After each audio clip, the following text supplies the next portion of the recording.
सूर्य की स्टडी करने गए अंतरिक्ष यान आदित्य L1 मिशन ने आज एक अच्छी खबर भेजी। आदित्य ने आज पृथ्वी के ऑर्बिट से दूसरी कामयाबी हासिल कर ली। आज वो पृथ्वी की दूसरी कक्षा में पहुंच गया, लेकिन उससे ठीक पहले चंद्रमा से भी एक बड़ा अपडेट आया। चंद्रयान-3 के रोवर प्रज्ञान ने अपना काम पूरा कर लिया है और अब उसे स्लीपिंग मोड में भेज दिया गया है। अगले कुछ दिनों तक वो नींद में रहेगा। चंद्रमा में रात होने वाली है, अंधेरा छाने वाला है, टेम्परेचर -238 डिग्री तक गिरने वाला है। क्या चंद्रयान इतनी ठंड झेल पाएगा? क्या वो नींद से दोबारा जागेगा?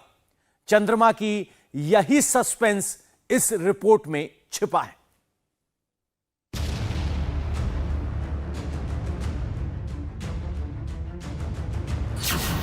चंद्रयान-3 स्लीपिंग मोड में जा चुका है, लेकिन सूर्य मिशन पूरी तरह एक्टिव है।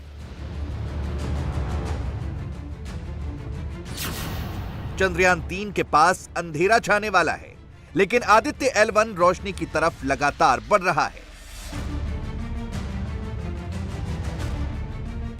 पिछले 24 घंटे में अंतरिक्ष से 2 बड़े अपडेट आए हैं। पहला अपडेट चंद्रयान-3 के रोवर प्रज्ञान ने भेजा है। प्रज्ञान अपना काम पूरा करके नींद में चला गया है। दूसरा अपडेट आदित्य L1 मिशन से आया है, जो पृथ्वी की कक्षा में सफलतापूर्वक स्थापित हो गया है और 16 दिन बाद वो सूर्य की तरफ सफर पर आगे बढ़ेगा।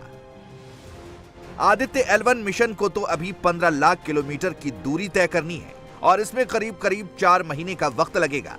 उसके बाद ये मिशन अपना असली काम शुरू करेगा। लेकिन आप में से कई लोग सोच रहे होंगे कि चंद्रयान-3 ने पिछले 12 दिनों में क्या किया और क्या चांद पर अंधेरा छा जाने के बाद चंद्रयान-3 का खेल खत्म हो जाएगा? इस वक्त सबसे बड़ा सस्पेंस यही है। देखिए, उसके जो भी मिशन ऑब्जेक्टिव्स थे वो उसने सारे कर लिए हैं। तो इसरो ने अभी जो ट्वीट किया था उससे बताया था कि जो भी एक्सपेक्टेड था वो सारे मिशन ऑब्जेक्टिव्स जो प्रज्ञान और विक्रम के एक्सपेक्टेड थे वो हो चुके हैं। अब उसको स्लीप मोड में रख दिया है, क्योंकि अब वहाँ पर शाम हो जाएगी और जब सूरज ढल जाएगा तो सोलर पैनल तो पावर जनरेट करेंगे नहीं, तो अब उसको स्लीप मोड में डाल दिया है। अब 22 सितंबर को वापस वहाँ पर सूरज आएगा। तो अगर 22 सितंबर को जब सोलर पैनल्स पे सूरज की रोशनी गिरेगी और वो वापस पावर जनरेट कर अगर प्रज्ञान और विक्रम को जगा देते हैं और वो फिर से जाग जाते हैं तो ये बोनस होगा। अब सबसे बड़ा सवाल यही है कि 22 सितंबर को क्या होगा? इतने दिनों तक चांद की सतह पर क्या कुछ होगा? क्या प्रज्ञान नींद से दोबारा जाग पाएगा? इसे समझने के लिए लूनर डे के कॉन्सेप्ट को समझना होगा। पृथ्वी के 14 दिन के बराबर चंद्रमा का एक दिन होता है और पृथ्वी की 14 रात के बराबर चंद्रमा की एक रात होती है। इसका मतलब यह हुआ कि चांद पर जब अंधेरा छा जाएगा तो फिर 14 रात के बराबर वक्त के बाद ही वहां पर सूर्य की रोशनी आएगी। इसीलिए इसरो ने चंद्रयान-3 मिशन को उस वक्त चंद्रमा की सतह पर उतारा था जब वहां पर दिन की शुरुआत हो रही थी। इसरो की प्लानिंग थी कि चांद के जिस हिस्से पर लैंडर और रोवर उतरे वहां अगले 14 दिनों तक उस पर सूर्य की रोशनी पड़ती रहे। 23 अगस्त को रोवर प्रज्ञान चांद की सतह पर लैंडर से उतरकर बाहर आया था। इस हिसाब से वो 5 सितंबर तक काम कर सकता था, लेकिन इसरो ने उसे 3 दिन पहले ही स्लीपिंग मोड में डाल दिया। स्लीपिंग मोड में डालने से पहले रोवर प्रज्ञान की बैटरी फुल चार्ज कर दी गई थी ताकि वो पूरी तरह से डेड ना हो, 14 दिन तक इंतजार कर सके और चांद पर जब दोबारा दिन होने के बाद अगर प्रज्ञान को ऑन किया जाए तो उसका सिस्टम काम कर सके।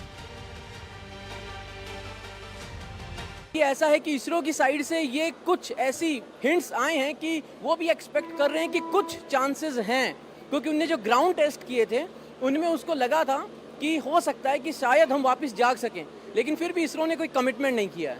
तो अभी तक जो उसका काम था चंद्रयान का वो कंप्लीट हो चुका है? जो भी हाँ जी, उसके ऊपर जितने भी पेलोड्स थे उन सारे पेलोड्स ने जो भी उनको डेटा लेना था, एक्सपेरिमेंट करने थे, वो सब करे हैं और सारा डेटा वापस उनने धरती पर भेज दिया है। सब कुछ एक्सपेरिमेंट्स उनने कर दिए जितने उनको करने थे। तो अगर वापस वो जागता है 22 सितंबर के बाद तो वो वापस उन्हीं एक्सपेरिमेंट्स को वापस कर पाएगा। इसरो को उम्मीद है कि सूरज की रोशनी मिलने पर रोवर प्रज्ञान फिर से एक्टिव हो जाएगा, लेकिन 22 सितंबर के बाद क्या होगा इसे लेकर अभी पक्का कुछ नहीं कहा जा सकता। साइंटिस्ट इसे लेकर कंफर्म नहीं है। इसके पीछे एक बड़ी वजह चंद्रमा का तापमान भी है। चंद्रमा के जिस साउथ पोल पर लैंडर और विक्रम मौजूद हैं, वहां रात के वक्त टेम्परेचर -238 डिग्री सेल्सियस तक गिर जाता है। इतनी ठंड झेल पाना लैंडर और रोवर में लगे इलेक्ट्रॉनिक सिस्टम के लिए मुश्किल भी हो सकता है, लेकिन लैंडर और रोवर की अब तक की परफॉर्मेंस की वजह से वैज्ञानिकों में उम्मीद बनी हुई है। इसीलिए रोवर के रिसीवर को चालू रखा गया है और उसे ऐसी दिशा में खड़ा किया गया है ताकि चांद पर जब सूर्योदय हो तो सूरज की किरणें सीधे रोवर के सोलर पैनल पर पड़े। जो विक्रम है उसके तो देखो तीनों तरफ सोलर पैनल है, तो उसको तो जहां रखा हुआ है वहीं छोड़ दिया है। जो प्रज्ञान रोवर है उसको ऐसे अरेंज करा है कि जब 22 सितंबर को सूरज उगेगा तो उसकी सूरज की जो रोशनी उसके पैनल्स पर आकर गिरे, तो वहां पर उनको ऐसे रख के स्लीप मोड में डाल दिया है। तो वो कुछ भी नहीं करने वाले। अगले 14 रातें हैं, खाली वो इंतजार करेंगे। एक्चुअली 14 भी नहीं है, अभी 12 दिन ही हुए हैं, लेकिन क्या ना 12 दिन बाद सूरज जो है उसकी हाइट इतनी कम हो जाती है कि वहां पर solar panel effectively power generate नहीं करते हैं। तो इसरो ने चांस नहीं लिया, हमने कहा एक बार 12 दिन बाद ही हम स्लीप मोड चालू कर देते हैं जिससे कि कोई रिस्क न बचे। तो अभी बैटरी को पूरा चार्ज कर दिया और उनको स्लीप मोड में रख दिया है। रोवर प्रज्ञान में 2 पेलोड लगे हुए हैं, APXS और LIBS। फिलहाल दोनों को बंद कर दिया गया है, लेकिन स्लीप मोड में डालने से पहले रोवर ने करीब 100 मीटर का सफर किया है। इसरो ने जो तस्वीर भेजी है उसमें साफ साफ दिख रहा है कि यहाँ पर शिव शक्ति पॉइंट पर लैंडर खड़ा है। रोवर प्रज्ञान ने यहाँ से लेकर 100 मीटर का सफर तय किया है और फिलहाल इस जगह पर मौजूद है। पिछले 12 दिनों में रोवर ने कई बड़े मैसेज भेजे हैं। रोवर ने चांद की सतह पर भूकंप रिकॉर्ड किया है, जिसे आप चंद्रकंप भी कह सकते हैं। सामने 4 मीटर का गड्ढा आया तो उसने रास्ता बदल लिया। रोवर ने चंद्रमा के दक्षिणी ध्रुव पर सल्फर की मौजूदगी कंफर्म की है। एल्यूमिनियम, कैल्शियम, आयरन, टाइटेनियम और ऑक्सीजन जैसे एलिमेंट्स की भी मौजूदगी बताई है।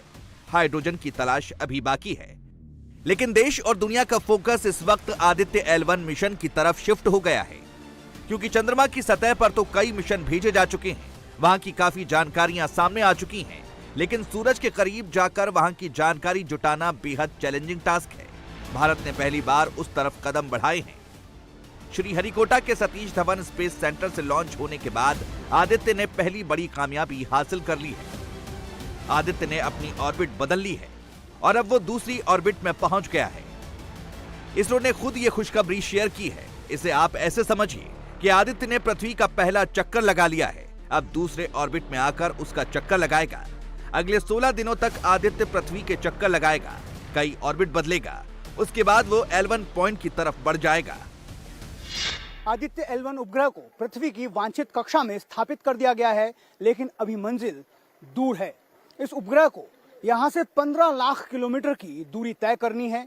फिलहाल पृथ्वी से उसे उसकी कक्षा को आगे बढ़ाया जाएगा, उसकी कक्षा को और बड़ा किया जाएगा। करीब 5 ऐसे मैन्यूवर्स अगले 16 दिन में किए जाने हैं, जिसके बाद उस उपग्रह को वो एस्केप वेलोसिटी मिल जाएगी, यानी वो पृथ्वी के स्फीयर ऑफ इन्फ्लुएंस से बाहर निकल जाएगा। ये गति 11.2 किलोमीटर प्रति सेकंड की होती है। जैसे ही यान को ये गति मिलेगी, वो पृथ्वी के गुरुत्वाकर्षण दायरे से बाहर चला जाएगा। उसके बाद उसे L1 पॉइंट यानी सूरज की तरफ जाने वाले रास्ते की ओर मोड़ दिया जाएगा। यहीं से आदित्य L1 मिशन का असली सफर शुरू होगा, जिसका अंतिम पड़ाव L1 पॉइंट होगा। आदित्य मिशन अभी इस ऑर्बिट में घूम रहा है, उसे L1 पॉइंट पर पहुंचना है। इसके लिए उसे 15 लाख किलोमीटर की दूरी तय करनी है। हमने जो ग्रेविटेशनल स्लिंग शॉट का हम इस्तेमाल करते हैं कि जिसमें एक ऐसे ऑर्बिट में पहले डालते हैं, फिर उस ऑर्बिट को हम बढ़ाते जाते हैं और बढ़ाते जाते हैं, जिसमें कि हमारा फ्यूल बहुत कम खर्च होता है। तो वो तो GSLV Mark 3 पर उसको हमने भेजा था, चंद्रयान 3 के पेलोड्स को। इस बार जो है PSLV का ही इस्तेमाल हो रहा है, जो कि कम पेलोड को अभी अंतरिक्ष में भेजता है GSLV Mark 3 के मुकाबले। लेकिन इसके जरिए भी जो है आदित्य L1 को पहले इलेक्ट्रिकल ऑर्बिट में डालेंगे, उस ऑर्बिट को हम बढ़ाते जाएंगे, बढ़ाते जाकर एक क्रूज ऑर्बिट में डाला जाएगा और ये सूर्य की तरफ चल पड़ेगा, उस पृथ्वी सूर्य के बीच की जो एक्सिस है उसकी सीध में। तो जब ये L1 पर पहुंचेगा, वो लगभग 4 महीने का समय हो जाएगा। ये फैक्ट है कि L1 पॉइंट भी सूर्य से 14 करोड़ 85 लाख किलोमीटर दूर है। लेकिन आपके मन में सवाल हो सकता है कि सूर्य के इतने पास जाना भी खतरे से खाली नहीं है। क्या इतने पास जाने से क्या सैटेलाइट को नुकसान नहीं होगा?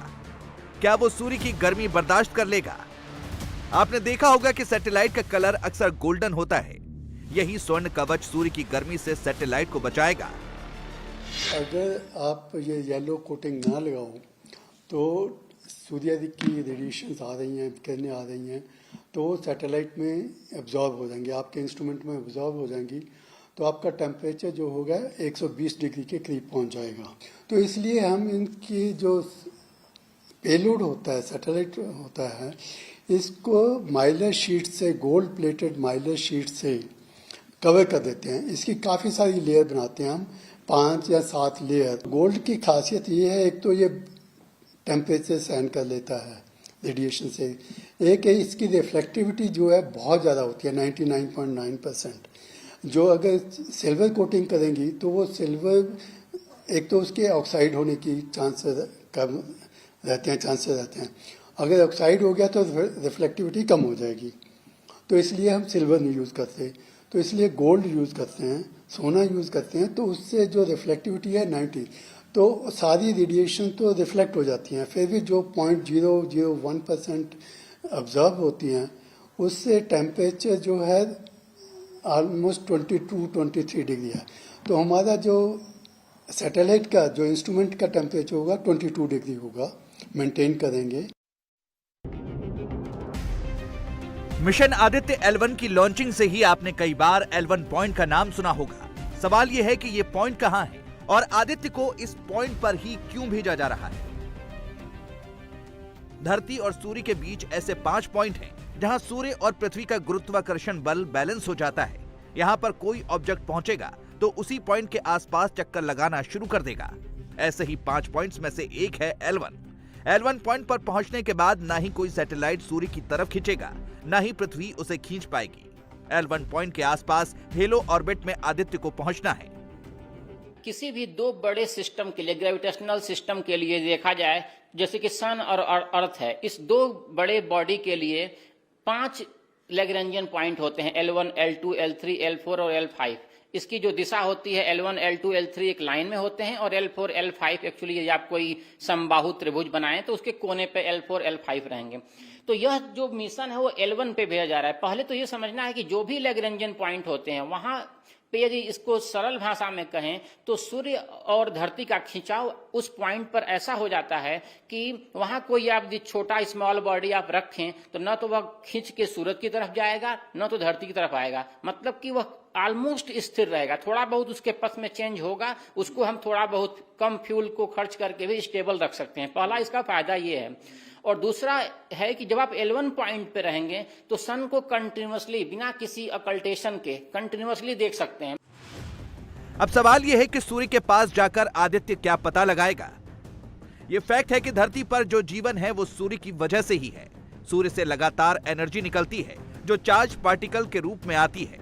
सूरज के पास सौर तूफान भी आते हैं जिनकी स्पीड हजारों किलोमीटर प्रति सेकंड तक हो सकती है।